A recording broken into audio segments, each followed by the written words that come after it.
Bonjour Sylvia de Saint-Pierre. Bonjour. Je montre votre dernier ouvrage, vous êtes très spécialisée dans les abeilles, ça s'appelle Dans le secret des abeilles, incroyable, avec énormément de nouvelles découvertes sur les abeilles, c'est aux éditions Ozoni. Alors, vous dites que les abeilles ont chacune leur personnalité. C'est assez nouveau d'ailleurs cette notion des animaux qui ont chacun leur personnalité, et c'est très important. Sur les abeilles, on s'en doute pas. Comment ça se passe? Alors, effectivement, on voit un magma d'insectes qui sont rigoureusement identiques. oui.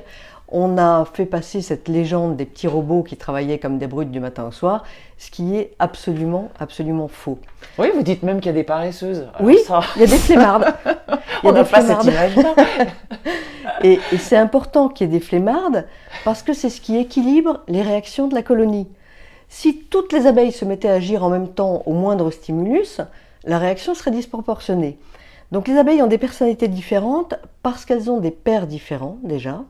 La reine s'accouple avec une vingtaine de mâles, donc chacun de ces mâles va donner naissance à des abeilles qui ne seront pas les mêmes, et également parce qu'elles sont sous l'influence de ce qu'on appelle les facteurs épigénétiques.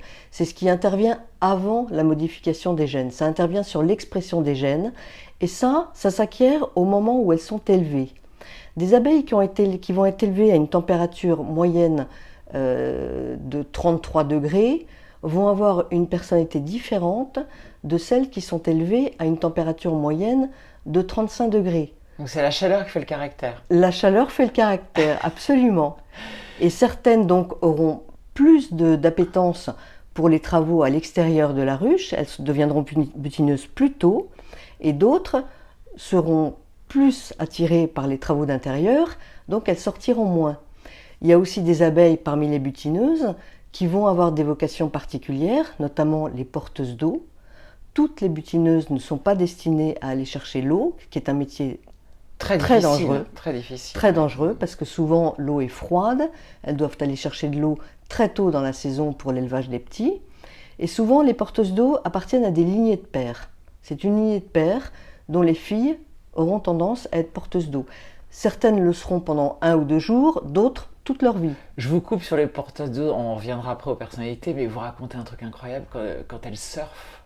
C'est extraordinaire ça, quand elles tombent dans l'eau, avec leurs ailes, elles battent à toute allure pour faire comme une vague et elles arrivent à surfer pour retourner sur la rive. C'est incroyable quoi. Et ça, les abeilles qui surfent, ça j'avoue que... Je l'ai vu de nombreuses fois parce qu'effectivement, une guêpe qui se pose sur l'eau va arriver à se réenvoler, pas une abeille.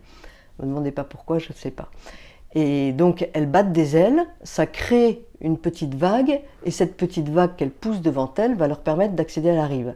Alors cela dit, ça ne marche pas toujours. Ouais. J'en ai sorti beaucoup de l'eau, notamment s'il y a des petites algues, des choses comme ça, elles se prennent les pattes dedans et là c'est foutu. Si on ne les sort pas, elles vont mourir. Pour revenir à la personnalité, ça montre que la porteuse d'eau, il faut qu'elle soit quand même vaillante, quoi. Il faut qu'elle soit courageuse, elle y va. Hein. Oui, elle y va, absolument. Et de même, il y a des abeilles qui ne seront jamais gardiennes. Toutes les abeilles ne peuvent pas être gardiennes, parce qu'il n'y a pas de la place pour tout le monde. Et il y a des abeilles qui sont issues, par exemple, d'une colonie un peu agressive. On les emmène dans une colonie plus douce, eh bien, elles vont devenir gardiennes. Alors que celles de la colonie plus douce, si on les emmène dans une colonie plus tonique, on va dire, elles ne seront pas gardiennes. Vous dites d'ailleurs que la reine, le caractère de la reine va influencer la ruche. Oui, alors on l'a vu de façon très nette chez les guêpes polistes. Il y a eu des expériences qui ont été faites comme ça aux États-Unis. Et les guêpes polistes dont la reine était la moins sensible aux attaques, c'est-à-dire qu'elle ne s'enfuyait pas du nid, elle restait dans le nid et elle n'avait pas peur, vont donner des colonies plus agressives. Et c'est la même chose chez les abeilles.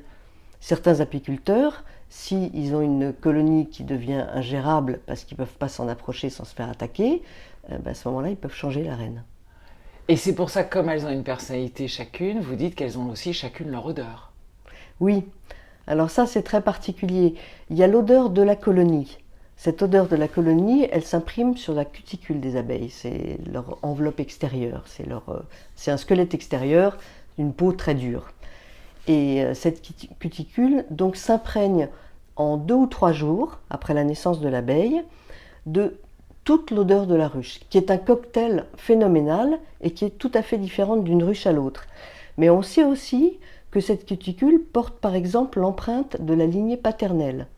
Les abeilles savent reconnaître si elles ont affaire à une vraie sœur, c'est-à-dire une abeille qui a le même père, la même mère forcément, ou si elles ont en face d'elles une demi-sœur. Elles partagent juste la même mère, mais pas le même père. Extraordinaire. Merci. Merci.